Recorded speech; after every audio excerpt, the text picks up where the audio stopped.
parties, youth groups. All right, ready to go, Milton? Picnics. All right. Okay. Good deal. Good deal. All right, we're getting ready to do the Elder Talk Radio here in Cleveland County, and we'll talk elder law and baseball this morning.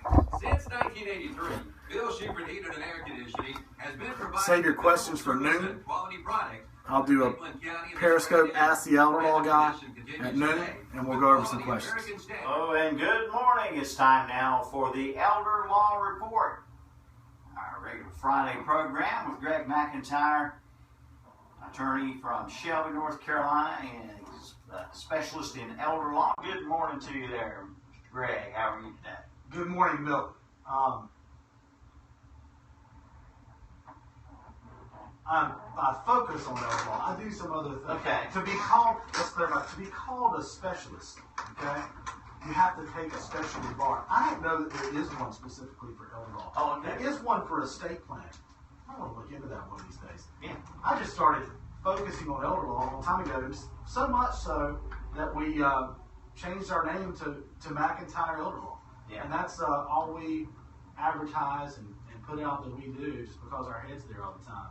You know, we're going to talk about American Legion World Series. We're going to talk some baseball and elder law today, and talk about the four foundations of elder law, the four pillars or foundations, the four bases of elder law, just like the four bases of a baseball diamond.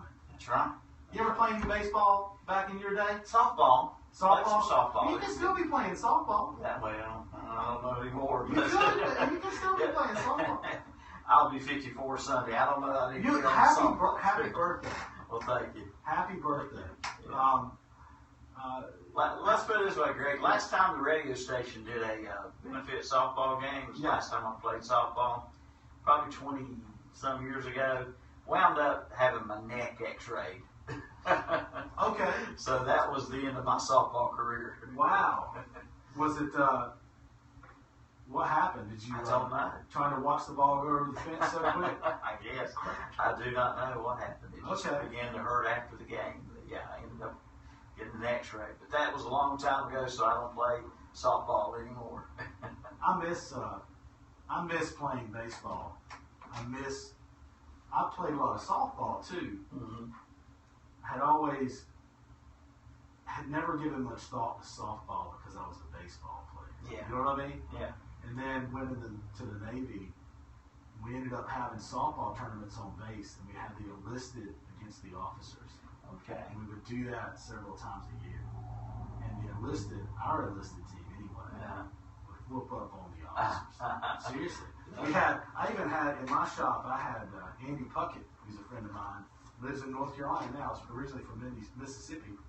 He was a pitcher at Ole Miss, and was probably a couple of credits shy of graduating, and went to the military because he had run the length of his NCAA, I guess, baseball career, and that's what he was interested in.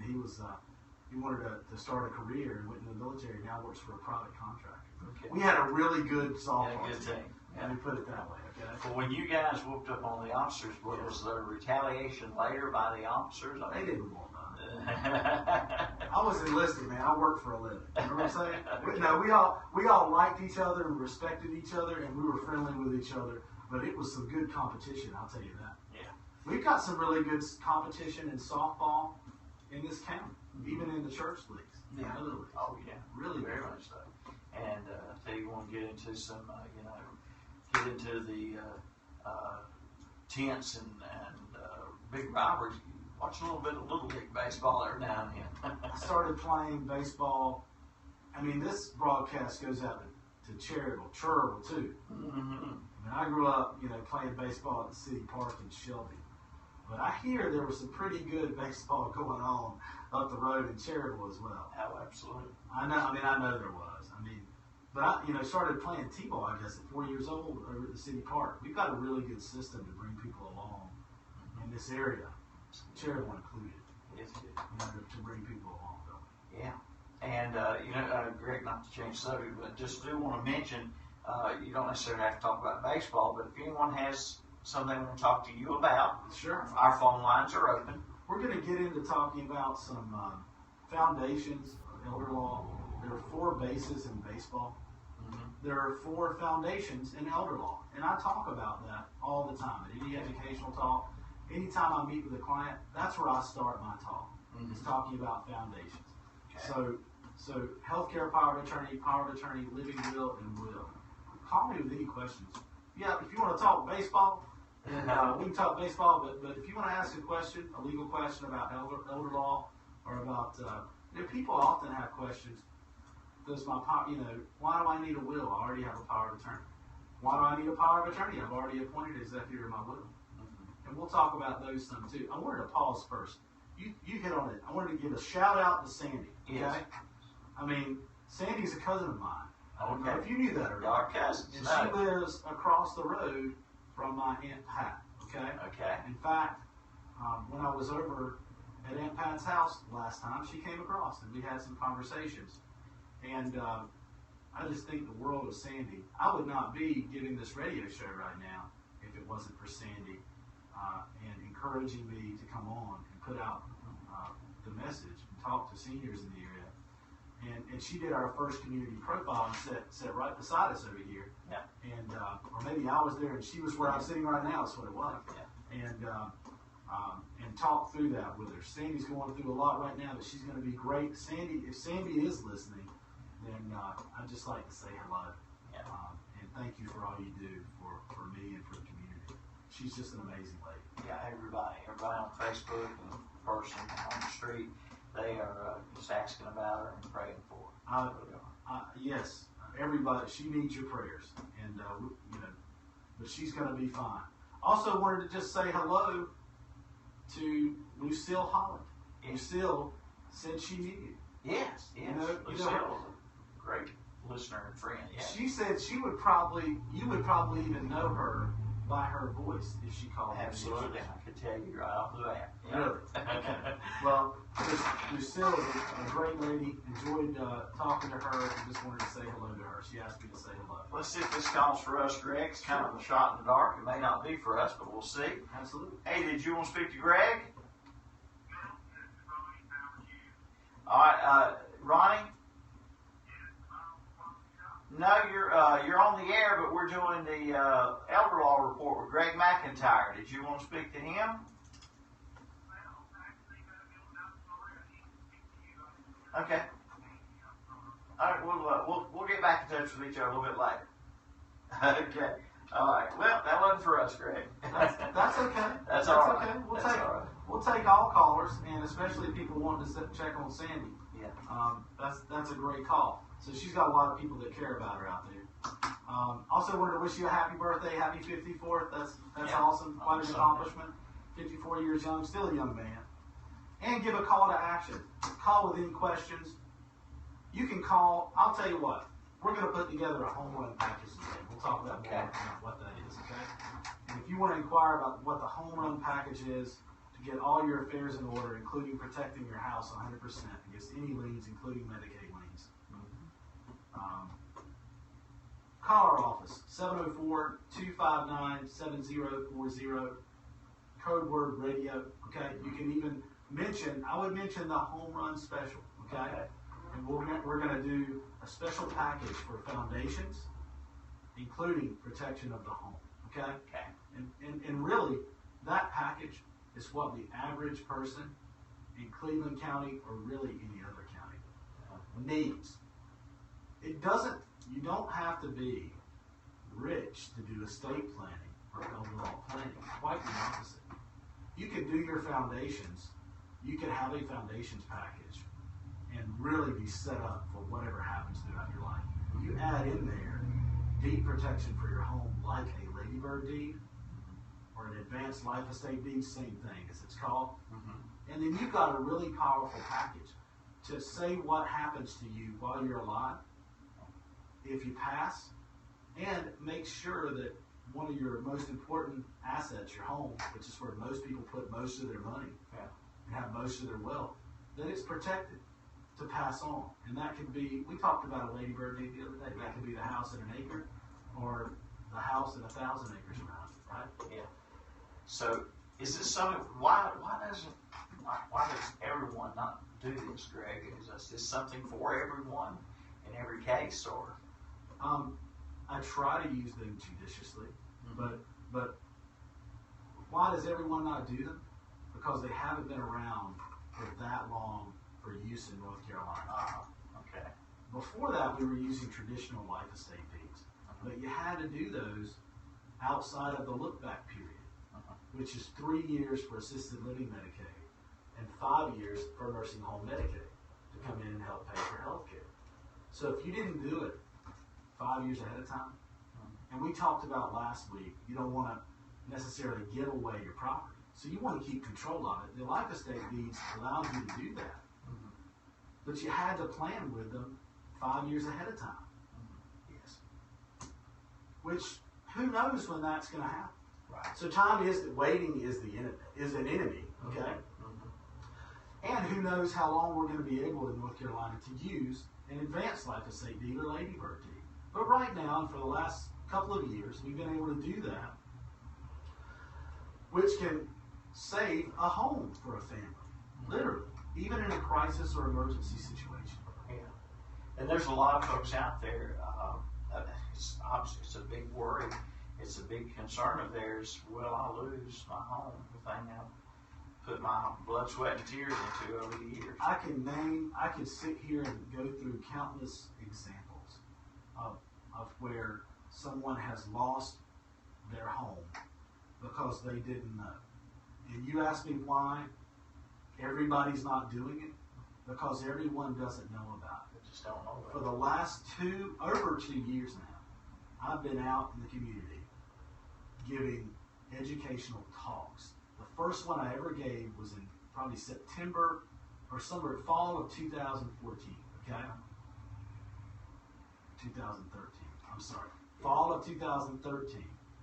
And it was an Eggs and Education at IHOP. That's what I call it. Eggs and Eggs and Education. Yeah. And I held it in the back room there at IHOP, and I talked to 11 seniors about the importance of having their foundational documents in place, and also the great opportunities the Ladybird deed afforded to protect your home, and a lot of other things too.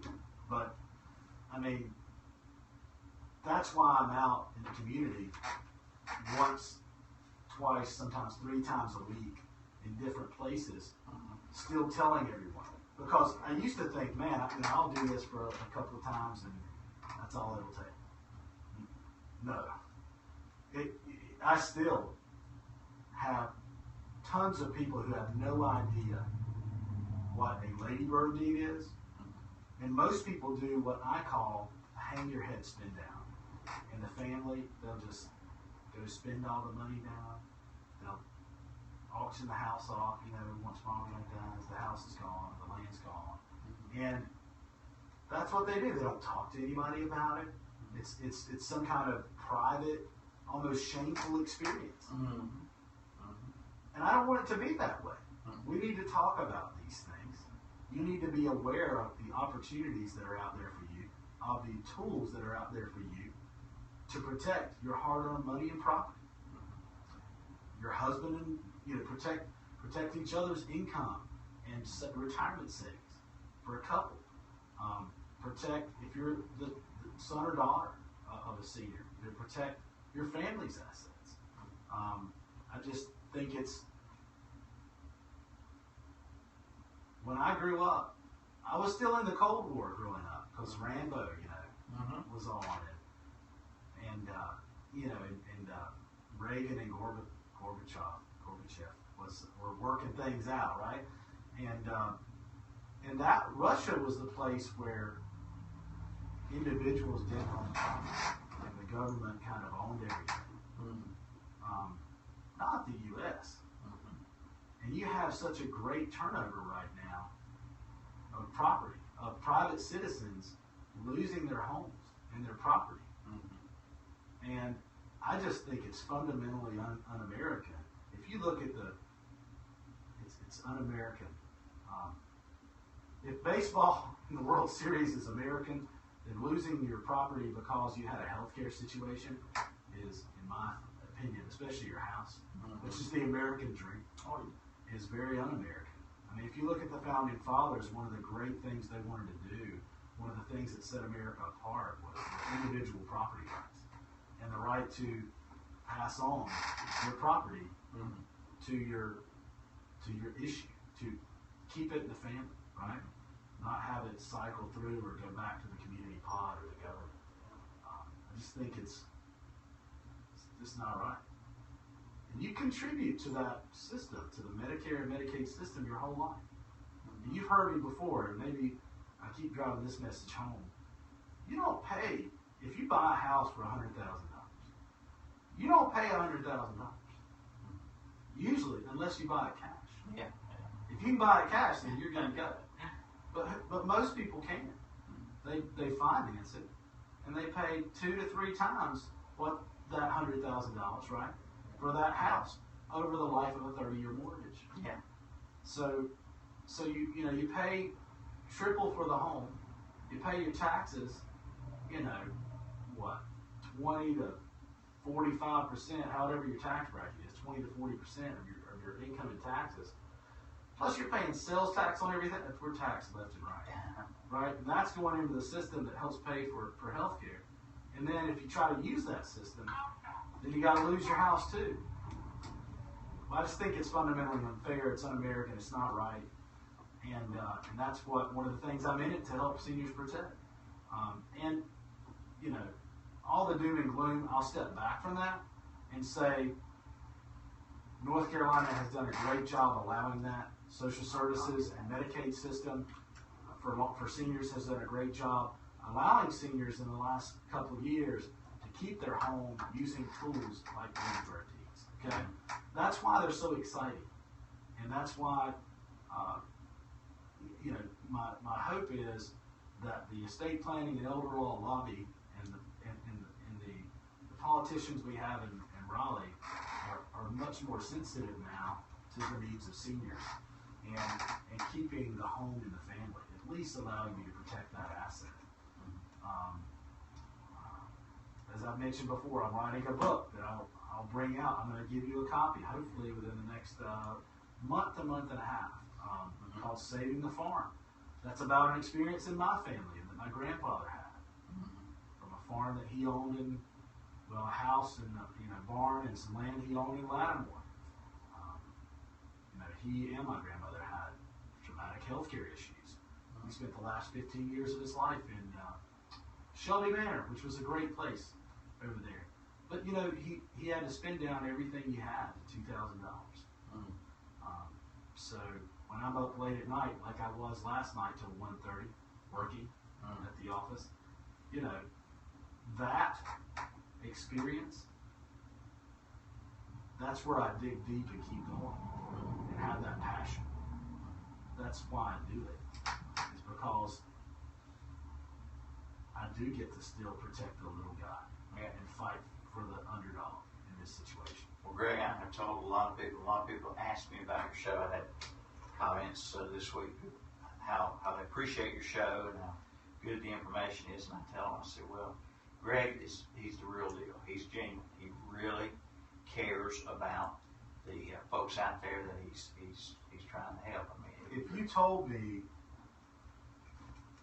over 5 years ago, 10 years ago, that I would be specifically just doing elder law, and I wasn't going to be trying big criminal cases or civil cases, then I would not have believed you.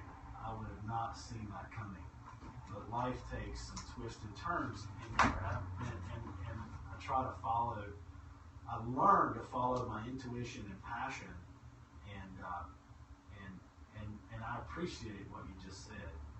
Okay, I really do. Well, I mean, sitting here in the studio with you and listening to you talk, I can sense the genuineness and the passion you have for the people and what you're doing. Yeah. So just to run through the correlation between the World Series, man, we got the American Legion World Series here in town. It's bringing a lot of money and excitement to the area. It is. I was blessed to have a tent or a booth across from Calvin and the camper Yeah, RV. Right. Calvin, and who else was there? Steve Perkins. Steve Perkins, yes. And they were on the radio broadcasting right on the court square. We were right across from them on Saturday all day. This past Saturday, the 7th Inning Stretch Festival, which was a lot of fun. Yeah. It's just nice to see really positive things going on in the community. It is, and this World Series really is. It's a positive thing. Baseball's a sport that's such a passion with everybody. Now, everybody could get that passion about, their future and their security. And you said there's four. There are four pillars of elder law. That's right. Yeah. The four pillars are: one, a general durable power of attorney. I always I call it a general durable power of attorney, not just power of attorney. And people always, I hear, hey, she's my power of attorney, he's my power of attorney. Really, technically, that's your attorney in fact. The document is called a power of attorney.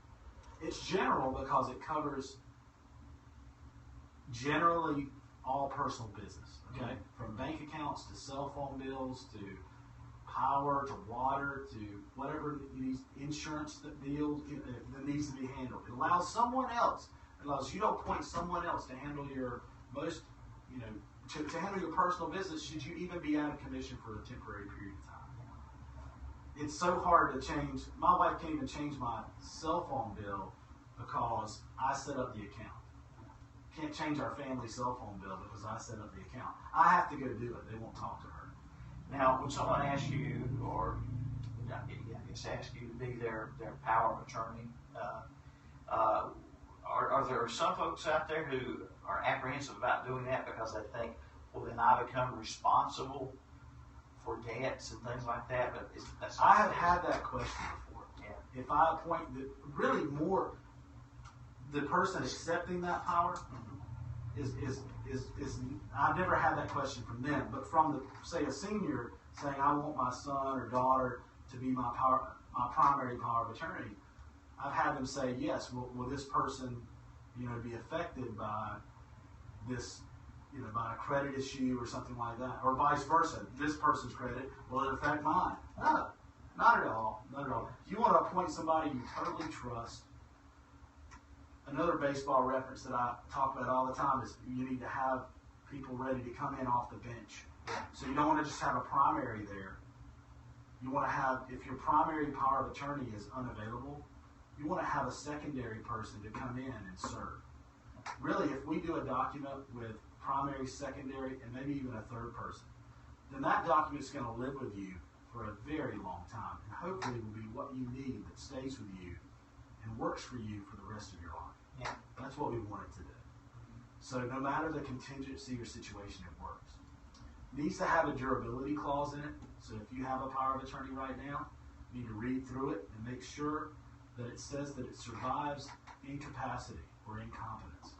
If it doesn't say that in the document, then it doesn't survive incapacity or incompetence. Okay. And lastly, under Section 32A of the North Carolina General Statutes, it needs to also be recorded at your local register of deeds in the event you become incapacitated or incompetent. Now, you're probably not going to be able to do that if you're incapacitated or incompetent. Sure. So I advise having that done ahead of time. And most of the time, seniors go ahead and choose to record those. Okay? Or you can hold them, and your attorney, in fact, needs to have instructions to record them. To become a power of attorney, do they need to see an attorney? An attorney? I say absolutely 150% yes. Here's why. Our powers of attorney, our long form, are between 21 and 26 pages long, depending on some variables. We add in there the ability to do Medicaid planning, to do this emergency planning, if you haven't done it already, so that husband, wife, son, daughter can move to protect assets if they need to, if you get in a situation where you're looking at losing it. So you need to have that written in there. I also want a robust power of attorney that elaborates and doesn't just list, hey, they can do this, boom, boom, boom, boom, boom. Right? They can handle your bank accounts. That's it. You'll see people who have a short form power of attorney that's 1 or 2 pages, and it just lists everything. Try going to the bank with that. It may or may not work. Banks balk now more and more. I see it all the time. And it's frustrating, even for an attorney to call up a bank and say, that's a federal bank, okay, and that has nationwide offices, and they're too big for their britches, right? They're bigger than you, and they're going to tell you, well, we're not going to honor that power of attorney, and we're just not going to do it. What are you going to do? What do you do in that situation? I have no idea. You have the power to show cause them into court if the power of attorney meets the guidelines of the statute, for them to show cause why they want to honor it, okay? Okay. Easier way to go about it is to have a robust power of attorney that specifically describes and elaborates on those banking powers and what they can do. So that when you walk in with my power of attorney and drop that 25-page document on them, they're going to take you seriously, okay? And it's going to, you're not, I happen to believe that you're not going to have as many problems, okay? Hopefully any problems. But if there are any problems, I'll help you solve those. We've got just a few more minutes. A few more minutes? Yeah. Healthcare power of attorney, I feel the same way. You need to appoint someone that's second base to handle your most important life decisions and make sometimes very quick life and death decisions and healthcare choices for you, okay? That's important. Let's appoint a chief among all the Indians, okay, to come talk on your behalf to the healthcare facility, the doctors, the nurses. Let's make copies of those and make sure your primary physician has a copy, that they know who the point person is. And if you talk to a hospital, a nursing staff, or a nursing home, or assisted living facility, they'll tell you they love those because otherwise you've got multiple family members calling in, giving different points of view, mixed messages, and what are they supposed to do? Which road do they go down? Who do they listen to? So let's appoint somebody for them to listen to. Same thing. Have people that come in off the bench to sub in if your primary is unavailable. Living will, also called a declaration for a desire for a natural death, that's third base. It'd be great if people feel strongly about those on both sides. If you feel strongly that if you're in a situation where you're terminal, incurable, incapacitated, there's no chance of recovery, brain death, for instance, is an example, has occurred and only being maintained by artificial machinery, hydration, nutrition. What do you want to happen in that situation? Do you want your healthcare power of attorney to make that decision? Do you want your kids to make that decision? Or do you want a declaration for a desire for natural death, as it's also called, allows you the ability and the power to do that while you're healthy, competent, and can make that decision for yourself. Okay.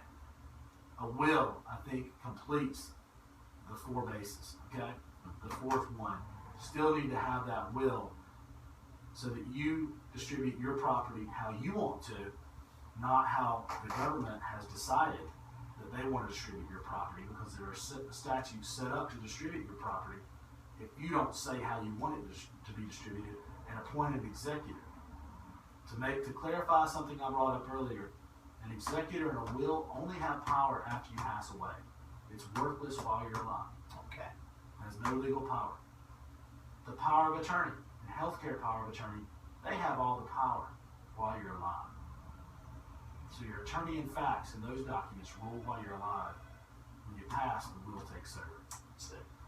You add in a ladybird deed to protect your home, I call that a home run.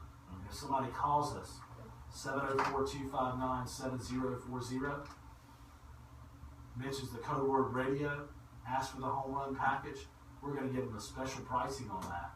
And I'm going to meet with them if that's what they need, okay?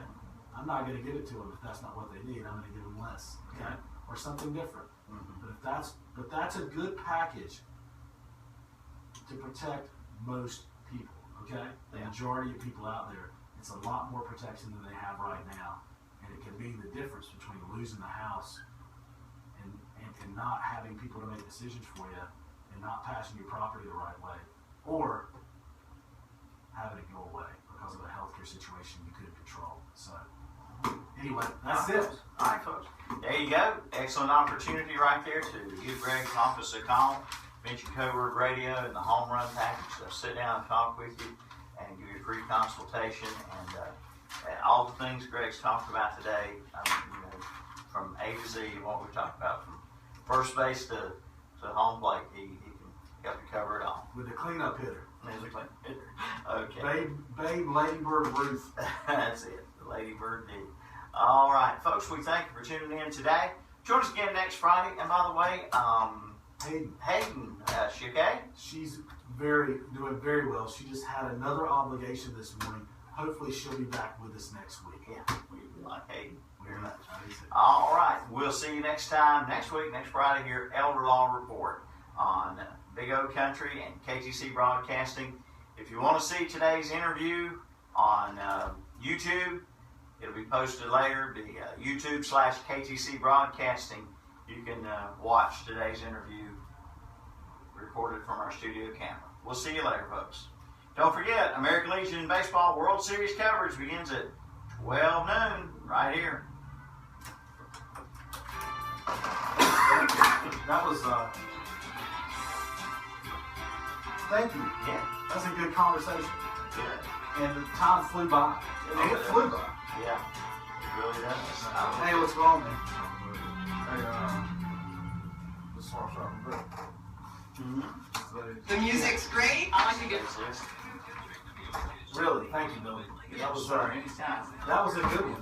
That went pretty smooth and wrapped up nicely with the home run. Would you like me to make I'd love an audio version. I've been uploading those as podcasts. I'm using that high quality version for our podcast.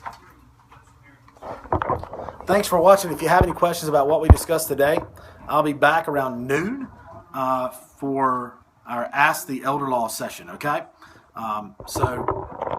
Or you can tweet me, hashtag Ask the Elder Law Guy, and I'll answer those questions at that time as well. All right?